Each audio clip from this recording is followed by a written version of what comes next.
Ladies and gents, welcome back, or formerly Fight Fam. We are getting back to it. Yes, the YouTube page is coming back. All right, let's get straight to it. If you fight, you cut weight. And if you cut weight, you've probably felt like death doing it. The sweating, the starving, the brain fog, the irritability, it's making you tough, right? Right? But here's the truth. Fighters are literally dying from this. And the crazy part, the best of the best are not suffering.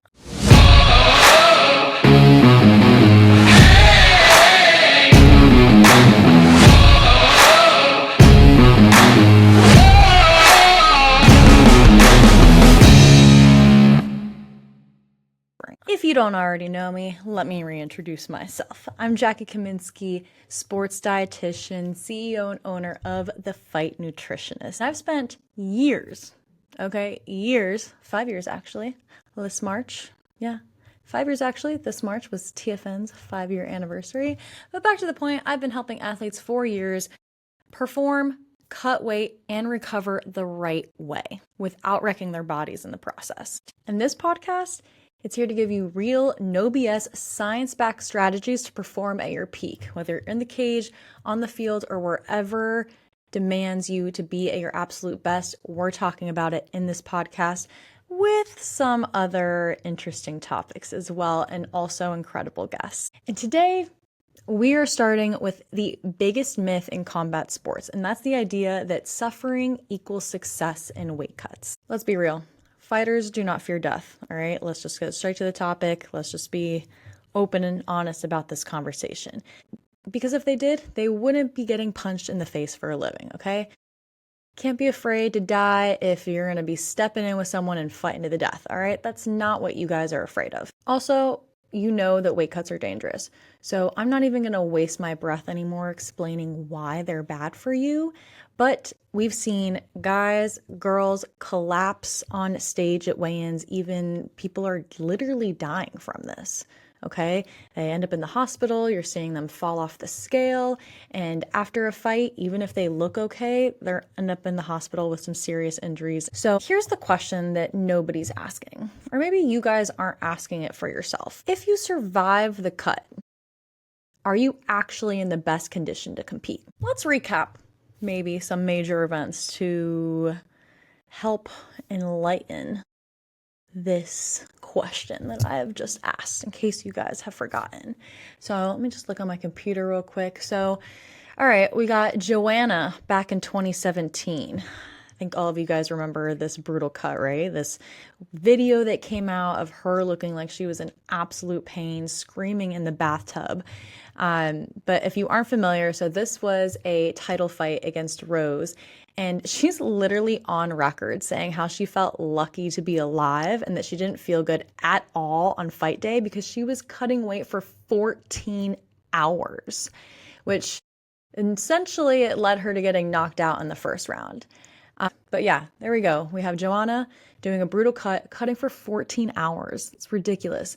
Got knocked out in the first round, said she felt like crap on fight day. We got Julia Stolarenko. I'm totally butchering that last name. Please do not judge me for that. We got 2021, video of her falling off the scale twice, and she got sent to the hospital, wasn't even allowed to fight. We got another one, TJ Dillashaw. Everyone loved him, right?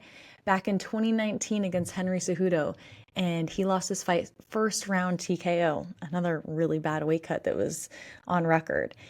Yeah, that's just to bring to light to you guys that, like, let's talk about the reality of what a weight cut is doing and what you're sacrificing your body. You're trying to spend an entire camp reaching your peak performance, and then you're just going to put yourself through the most brutal experience, 2 days before your main event, the most important point in your entire camp, your fight day. I mean, what other sport is doing that? You're supposed to be resting. You're supposed to make sure that your body is primed for absolute success. So you're telling me that you're going to spend all this time trying to make yourself perfect, be in the best shape of your life, to just destroy yourself for an entire week and then now put yourself through an even more brutal process, like a day and a half before you compete? How does that make sense? And like, honestly, speaking from my own experiences, right, because this is the Jackie Kaminsky experience, and I'm going to use real life examples of my experience, and my experience is working in combat sports.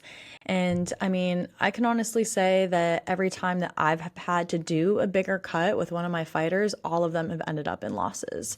The first time I ever did a really big cut was my first year working with a fighter named Brandon. Is for BKFC. We did 15 pounds in one night. He was like a second round knockout. Second biggest cut, I had a fighter out of Seattle. We did 16 pounds in one night. That was for a title fight that he was trying to make. That fight ended in a loss. Also, one of my female fighters out of Colorado. Same thing. Her story was not that we didn't prepare appropriately. There was just everything that could have gone wrong went wrong. We'll definitely talk about it more in another episode. But same thing. We did 12 pounds in one night. It took 12 hours, which again is a whole story in and of itself. And her fight, again, ended in a loss. And even though having me on the team and did my best to try and help them recover from it, it's one of those things that is just, it's so taxing on the body, and it's not the way that you want to prepare yourself before your fight day. And what's crazy is that these are just bad weight cuts. It's literally just bad weight cuts, okay? They were fine, nothing bad happened to them. I mean, yeah, in the example with Juliana, she got hospitalized. But what's crazy is that people are literally dying from this. Not to kind of put a dark cloud and cause, a rainy day, but I mean, this stuff is serious, and it's time that, you guys and anyone who wants to be in this space takes it very seriously. I mean, literally 6 days ago, there was a story about an MMA fighter who died after his debut bout because he cut too much weight. Well, according to the article, it says that he died from excessive muscle breakdown from cutting too much weight, and he only cut 13 pounds. Okay, it says over 48 hours, 6 kilos, which is about 13 pounds. And I know for a fact that fighters have pushed way more, but the point is that it doesn't really take a lot, does it, to cause permanent damage or even death. Ooh, also here, because, right, I did all the research for you guys, right? I gotta bring it to light and let you guys know about it. But also here is a presentation from Ringside Physicians, okay? Between the years of 2000 and 2019, there were 100 deaths recorded from professional boxing bouts. Of those 100, 84 counted as actually being related to fighting, training, or cutting weight in some way. And interestingly enough, the United States has the highest amount of deaths recorded out of any other country in the world. Overall, it was 18. Or every other country literally maybe had one or two, which is wild. So, okay, America, we need to do better, not only about eating better and being less obese, but also better about cutting weight with our athletes. Love that. And actually, interestingly enough, too, they recorded in their data the featherweight division for boxing, which is, if you're not familiar, 126 pounds. That's where the highest amount of deaths were recorded, which, interestingly enough, featherweight would equate to an MMA 145 pounds. And actually, if you pull data from the UFCPI, that weight division tends to have the biggest weight cuts as well. I would say 145, 155. Those guys really try and push it and tend to have the most issues. So just some interesting data across the board to show weight cutting really serious and can have really serious implications. Again, you guys all know the risks associated with bad weight cuts. But the most important thing that we really want to address, and it's why practitioners like myself and other professionals keep emphasizing this, and something that literally we would try to beat into your heads if we were allowed. But the main thing when it comes to overly dehydrating, not even going to get into the performance aspect, but just to highlight again real quick, just losing 1% of your body mass in fluids is already going to reduce aerobic performance, 1 to 2%. That's all it takes. On most individuals, that's 2 pounds, 3 pounds, depending on how big you are. It's not a lot to already decrease your performance, okay? And with decreased performance, it means you're not as quick, you're mentally not as sharp, you're going to get fatigued in between rounds, you're not going to be able to last. Anything beyond that starts to affect strength. So now if you're looking at beyond 2-3%, reaching upwards of 5. Now you're significantly reducing strength performance, strength gains, your ability to, let's say we're talking MMA and you got to wrestle with somebody, okay? The power is just not going to be there. But the most important thing that we are concerned about, I am concerned about as I talk to all of you with dehydration, is the effect on the brain. So how I describe it when I talk to my clients, my athletes, is I listened to a really interesting podcast. I believe she was a ringside physician. She specifically studies concussions, TBIs, things like that. And how she described the brain as it related to dehydration. I love the example. I'm going to share it with you now. So basically, she said that every cell in the body can lose water really easily. So think of like a sponge. When a sponge is filled with water, you squeeze it out, the water just comes out so quickly. But if you throw that sponge into a big bowl of water, it takes quite a bit of time for it to reabsorb.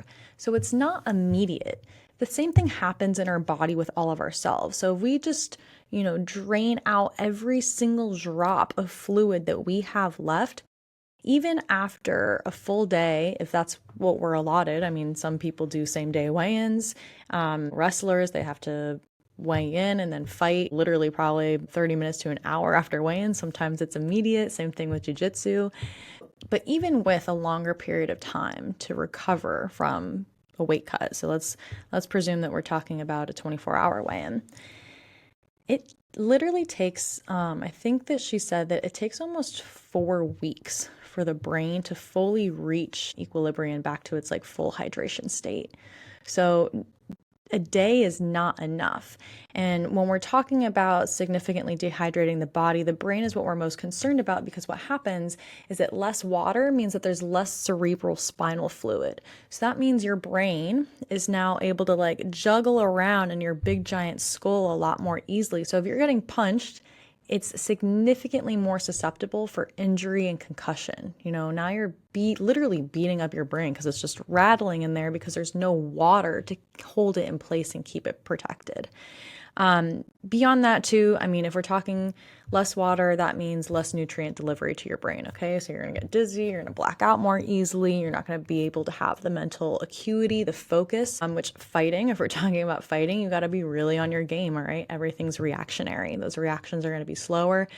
You're more likely gonna get yourself clipped, knocked out. Everyone knows that it just takes getting hit the right way in a fight for everything to change. So it's one of these things that's just you guys all think oh, I'm tough, I can do, I can fight, I'm tough, it's you gotta suffer, that's the only way, it's a part of the culture. It's not, okay? We gotta cut it out because it can be really, really dangerous. And honestly, if you want to have longevity in this sport, well, why don't you just start doing it the right way? And that's what we're going to get into, okay? So I'm going to give you 5 takeaways, 5 strategies to avoid dangerous weight cuts. And yes, this is what the best of the best are doing, okay? So if we look at people like Adesanya and Volk, he's fighting here in Miami pretty soon. They all work with professionals. They got a team dietitian out in Australia who's actually was a mentor of mine at some point. You got a lot of people in the PI or the UFC that are utilizing the UFC Performance Institute. You have, people utilizing me. All the best of the best are always using a professional to guide them through this, okay? And they're not suffering, right? You see them able to bounce back from their fights. Their cuts are really easy, okay? So the top in the world are utilizing these strategies, so they are not suffering, okay? They are doing it smart, so they have longevity in the sport. And here are the 5 strategies. We're going to talk about them, use them, implement them in your daily life. TFN fun facts, here for you always. They're going to sound a little crazy, okay? So be prepared. Year-round weight management. It's a crazy concept, right? But seriously, managing your weight year-round, okay? You should not just only be focusing on fight camp and keeping your weight in check and getting things right.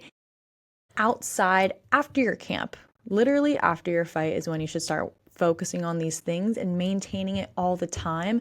So your fight camp is about preserving your performance, creating a peak athlete, and fueling appropriately so that cut is easy. We do not want the focus to strictly have to be dieting to make weight, okay?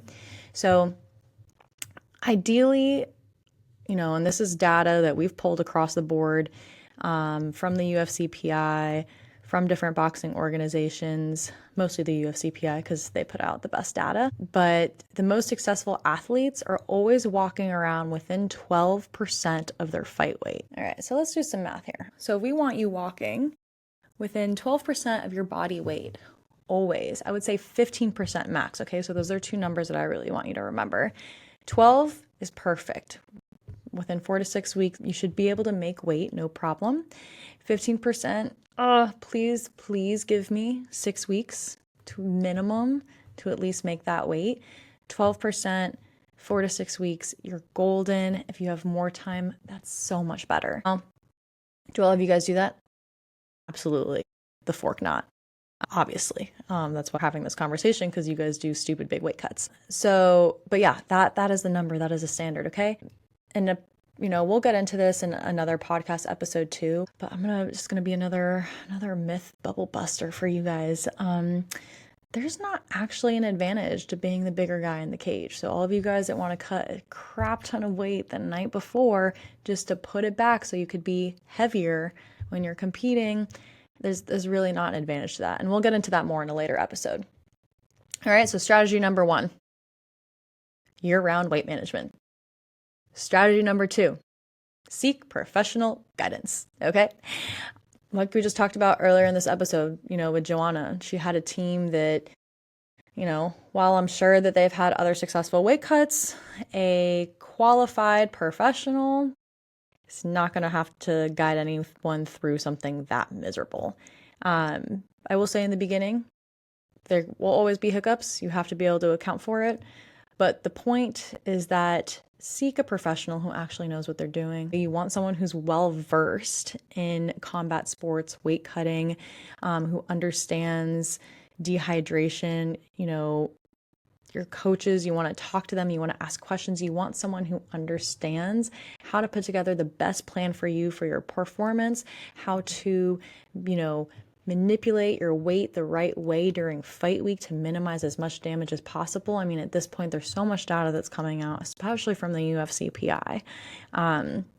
There's people like myself who are studying this very intricately, very deeply to give you guys the right guidance, but having professional guidance is key, okay? You have to go in with a plan. All right. Strategy number 3. I feel like you guys are going to listen to this and think that I'm just talking nonsense. But I promise you, this is what I do. This is what the best do. And it works, which is why I'm sharing it with you. Gradual weight loss techniques. Why are you trying to cut 5 pounds per week? No, stop it. Okay. Call me crazy. I'm not, because I study this and I've seen it work. And so is research. Literally, you do not want to see more than 2 pounds of weight loss per week. 1.5 to 2 pounds. Anything more than that is too much for your body, okay? It cannot withstand that level of stress, that level of depletion. And if you're trying to be a high performer on top of it, forget about it, okay? Anything more than 2 pounds per week, it's the fact that your body, your fat loss will not exceed 2 pounds per week. I've, even in the most extreme circumstances, have yet to see it exceed 3 pounds. So 2 pounds per week is really what's happening. If you're losing more than 2 pounds per week, the rest of it is coming from lean tissue. And we do not want you to sacrifice your lean tissue because, obviously that's where all your strength is going to come from, but that's where you hold all of your water reservoir, okay? So if we're losing muscle, then we have less water, body water, to manipulate and work with and pull from when you have to cut weight. We don't want to do that. Not losing more than 2 pounds per week, okay? Showing up to fight week. So I'm going to give you guys some numbers. Make sure you jot this down. You want to show up within 8% or under of your fight weight, okay? And then by implementing appropriate acute weight loss strategies, you should not have to cut more than 5% of your body weight 24 hours before weighing in. The reason we want to keep it 5 or under is because that is the threshold in which we start to get into that danger zone of causing some, significant damage to the brain from dehydration. All right. So those are 3 strategies.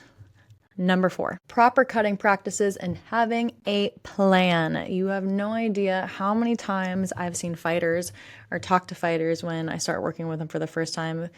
They just wing it. They have no plan. They don't track any data on themselves, which is crazy because if this is your sport and you're doing this regularly, you should know how long it takes you to cut 5 pounds, 6 pounds, or, what your methods are. And yeah, you'd be surprised how so many people, they don't track this, they don't know, and they're just guessing. I mean, literally, like you should have like your coach or whoever's with you taking notes on your phone after every bath session you do or sauna session, every time you weigh in, how much time has passed and how much weight you've lost. So having a proper plan is key, okay? You want to understand your sweat rate. So something that all of you guys can do right now, something that I talk about with my clients all the time, is a really easy way to figure it out. Hop on the scale before you go to the gym. All right, doesn't matter if you have clothes, whatever, hop on the scale, take your weight right then and there, and then work out. Let's say most workouts should be about an hour, and then weigh yourself immediately after, okay? Track how much weight you lost. If you need to take your clothes off because they're like soaked in sweat, by all means do so. And then just keep track of how much water you drank during that time too. So if you want to take a water bottle, let's say it's like yay size, I would say that's roughly probably this is a little under a liter, okay? So if I drank half of it, I know that a liter's, let's say it's a little over 2 pounds, so half a liter would be about a pound. So if I drink half of it during the entire duration, I know that I put back about a pound of water. I can factor that in to how much I lost. So let's say in an hour, I lost 3 pounds. If I didn't drink that water, maybe it would be closer to 4. Boom, now I know my sweat rate. Now when I'm going into the weight cut, if I have to cut 8 pounds, I would think, all right, I should be able to lose 4 in the first hour quickly. After that, I mean, as we get more dehydrated, our sweat rate does decrease. So to keep that in mind. But ideally, first hour, I know how long that's going to take. It should take max another 2 to cut the other 4. All right. So my weight cut, if I had to do 8 pounds, I mean, I'm just like making up numbers here. For me, 8 pounds would probably take forever. That'd be ridiculous. But yeah, that shouldn't take more than 3-4 hours, depending on the person. All right. So understanding your sweat rate so you can kind of map out that cut of what it's going to look like. All right. Second part of the plan is following appropriate acute weight loss techniques. Okay. So I'm talking water loading, but I'm talking about the right way of water loading. Okay. All of you guys love to increase your intake and then decrease it over the course of the week. I do not love that. I do not advocate for that. And in fact, it is not the right way to do it. So I'm not going to bore you to death, but there was a study that came out that just showed that 3 days of a high water intake and then cutting that water intake in half the day of the cut, able to sweat so much more, kept them in a hyperhydrated state. Essentially, it's more beneficial. We don't want to dehydrate you too early. So how I do it, basically, I roughly want to calculate 100 milliliters to about 110, 150 milliliters per kilogram of body weight is what you're looking to water load with. All right, so let's say start of the week, we'll use that same 45, you're 156. So we're going to put that in kilos. All right, so that's 70.9 kilos. We're going to multiply that by a hundo. Boom. That's 7,000 milliliters. So obviously divided by 1,000, we'll get that in liters. The water load should not have to be more than 7 liters. Okay, so you don't even need to go crazy high with it either. I've seen people that like don't need more than a gallon and a half, and they're doing like 2.5 gallons for their water load and like literally drowning themselves. Also makes the weight cutting process miserable. Stop. You don't need to do that. Okay, so just need to calculate 100 to 110 milliliters of fluid per kilogram of your body weight, and it should be the body weight that you're starting with at the beginning of fight week. Okay, so that's the weight that you're going to use. Highest water intake, if you need to build up to it, by all means go for it, but you're going to keep your water intake high for 72 hours, and the day of your cut, you'll cut that in half. And that will keep you hyperhydrated, so that weight cut, so that sweating process is just a bit more effective once you get there. Other acute weight loss practices, obviously minimizing carbs in the diet. So we'll do like a 7-day, it's like a standard carb depletion, 50 grams per day. Then we'll do 5 days lower sodium. Unless you're tracking sodium, you don't really know how much you're taking in. I usually cap everyone at about 500 milligrams. just a bit under a gram per day is what we're trying to achieve. So if we're depleting carbs, if we're depleting sodium, and we're keeping a high water intake with it, you should still be able to drop about a pound per day. 1% of your body weight is typically what is achieved. And if your weight doesn't drop more than a pound, then you can start adjusting the water. Just decrease it by a liter. So if you're doing 7 liters one day and you only floated, let's say 0.4 the next, all right, that day, let's drop a liter of water, see what happens the next day. And usually that tends to be an effective way. But keep the water high, make it the last thing to cut so you're not too dehydrated getting into the weight cut, because that's what will really cause problems. Other part of the plan, I advocate for starting weight cuts early. Again, this is all dependent on how much weight you have to cut, like your mental state, what you're comfortable with. I always do whatever my athlete is the most comfortable with. And it also depends on how much time we have before the weigh-in, and also, again, how much they have to cut. So if I know that I've worked with certain athletes for quite a while, so I know exactly how long these weight cuts take them. But let's say we have a noon weigh-in and I know that it's only going to take 3 hours to make weight. Start early in the morning. We'll start at 7 o'clock. All right. 7, 8, 9, 10, 11. Boom. Now we got an extra hour of wiggle room if we need it. Perfect. We'll do that then. If it's going to be a bigger weight cut and we need to separate it, while it is better to be in a dehydrated state for the least amount of time, what you guys always mess up, and I wish you would be more cognizant of, is sleep. Okay. So I always advocate for starting a little bit early so you can at least factor in 8 hours of sleep. Sometimes your body just needs a nice recovery and reset, especially when you start to feel a little bit tapped out. Sleeping can kind of help, bring yourself back to a baseline so that what sweating response does start again the next day. All right. Something that I also really advocate heavily for when you're starting a weight cut, start with an active sweat. Doesn't need to be high intensity. Don't push yourself by any means. We just want to get the heart rate up. We want to get the blood flowing. We want to get the body temperature rising. So if you want to do like a low intensity bike, low intensity mid sesh, treadmill, throw on your Abilene, your sauna suit, your sweats, and just do light activity. And I had like at least 30 minutes. I would push for an hour if possible. And this is just the best way to naturally get your heart rate up, get your body sweating, because once we do that, then we can move into a passive modality, the bath, the sauna, whatever it is that you guys prefer.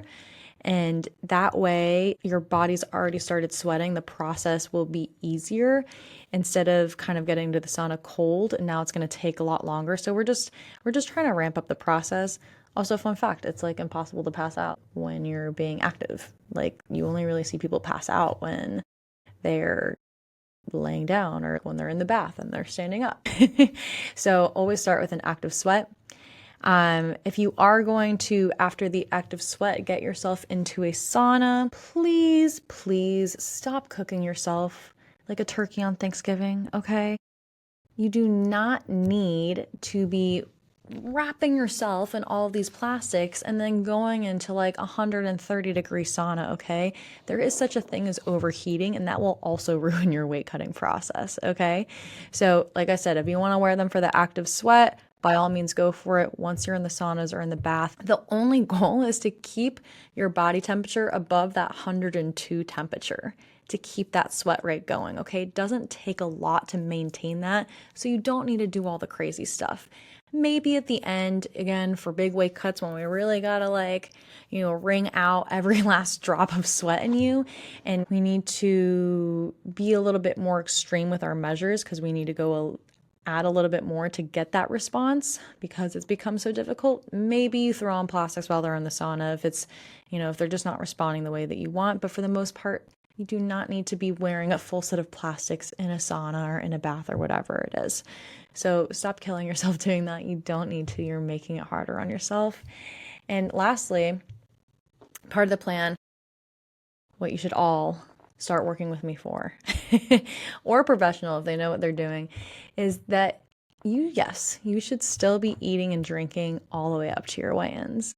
Okay, in my best case scenarios, right before I start a weight cut, I feed a snack After the weight cut is over, there is a meal and some fluids that are given. And then depending on the next morning, if we're already on weight, boom, we can have a little breakfast depending when the weigh-in time is. Or we just fast if it's an early morning weigh-in. Ideally though, there is no significant time point, maybe while they're sleeping, that they're going without food or water. So you have to think your body is a running engine. You're constantly burning. We got to keep the wheels churning, okay? We got to keep putting fuel in it. So please don't be going 48 hours without eating or 24 hours. I've heard the craziest stories of athletes like almost not eating for an entire week. But the reality is that you do not need to, okay? All right. So those are 4 strategies, right, that we just went over, and you got all the proper weight cutting practices to have an appropriate plan. Last but not least, a solid rehydration plan. Yes. Believe it or not, funny fact, I was just talking to my intern today as we were going over this. He's a fighter himself, and we went over how to appropriately rehydrate after a cut. And he realized, he's like, oh my God, crap. Like, I am definitely not drinking nearly enough fluids to be fully back at 100%. And the reality is that most of you guys aren't. Do you know how many times like I'm at weigh-ins with my athletes and I see other fighters drinking like just a Pedialyte after the weigh-in, or these like weird juice concoctions, and like all they're eating is like maybe watermelon, and like, yeah, like, okay, are those decent options? Sure. But are they the best? No. They're not delivering into your body what you actually need to recover appropriately. Biggest thing is that you want to replace 150% of fluids lost, okay? So however much weight you cut, so for example, let's say you cut 8 pounds in one night, 150% of 8 pounds would be 12. So you need to replace 12 pounds of fluid back into your body. All right, let's divide that by 2.2, because now we want to put this in liters. It breaks it up nice and easily. So there's 1 liter weighs 2.2 pounds. All right, so you need to roughly consume, it says 5.45. Roughly, I would push it 6 liters of fluid is what you need to replace in order to fully rehydrate, okay? So 150% of fluids replaced. Sodium. While we do want to replace sodium in our losses, because when we sweat, we lose a lot of sodium, the matter of the fact is that the majority of what you're losing is fluid, and there's still some salt left over in the body. And so we don't want to add too much salt, especially right away. We want to be a little bit modest with it. We still want to replenish it, but we want to be modest with it, because if we add too much sodium, that's where you're going to get issues like bloating, diarrhea, what we call dumping syndrome, okay? And having diarrhea is a little counterintuitive to the rehydration process, because it just means that everything that's going in is coming right back out, and that's not okay. So I like to calculate sodium losses or sodium needs for rehydration being roughly 500 milligrams of sodium per pound of sweat loss. And my delivery is no more than 500 milligrams of sodium per hour. You can keep it on the lower end, and by the end of the day, you'll get it from food and everything. And then carbs. The carb loading, I think, is like the one thing that everyone misses the most if it's not the fluid. You know, while watermelon is great after a weigh-in, or it's like would be a great snack, and I get it, because like your mouth is dry, you just want something like refreshing. It is not high enough in carbs to get you what you need to get all of that glycogen energy back in your muscles, okay? So carb range, if you want to calculate it, 7 to 9 grams per kilo of body weight, and the body weight that I will use for that calculation is the weigh-in weight, because that's what you depleted yourself to. And you want to space that out nice and evenly over the day, okay? So, wrapping it all up, all right? We had those 5 strategies: year-round weight management, professional guidance, gradual weight loss techniques, a proper cutting plan, please, and a solid rehydration plan. All right, and look, I get it. Cutting weight has been part of the fight game forever. It's ingrained heavily in the culture. But at some point, you have to ask yourself, are you doing this because it works, or it's just because it's what everyone else is doing? The best of the best are not killing themselves cutting weight. they're walking in with their bodies ready to perform. If you're still suffering from brutal weight cuts, it's not about toughness, okay? It's about doing it smarter. So we have covered 5 strategies today, just like we talked about. If you need help, of course, I am here to provide my services. But the question is, are you actually going to start doing something different? Or are you just going to keep draining yourself and hoping for the best? And if you think this has been a heavy conversation, just wait until next week. If you think weight cuts are killing fighters, just wait until we talk about their perfect diet. When fighters think that they eat so perfectly, but in fact, it's actually crushing their performance. And that's exactly what we're talking about next week. All the biggest myths around nutrition, what fighters are doing that are actually hurting them more than it is helping them, and diving into the biggest nutrition mistakes you could be making that could be ruining your performance without even realizing it. So if you've ever followed any diet to the absolute letter and still felt like garbage, well, come back next week. Listen to what I got to say. Trust me, you do not want to miss this one. And last but not least, to wrap everything up, this is the first episode of the Jackie Kaminsky Experience. Thank you so much for listening. I'm going to take you guys on such an amazing journey. We are going to talk about so many great topics, give you guys all the best information and insights, bring on incredible guests. So please subscribe to my channel, like it, share it, posting this everywhere, make me famous. Please, I love you guys. We're bringing it back to the YouTube so we can connect every single week. Thank you so much for joining. See you later, Fight Fam.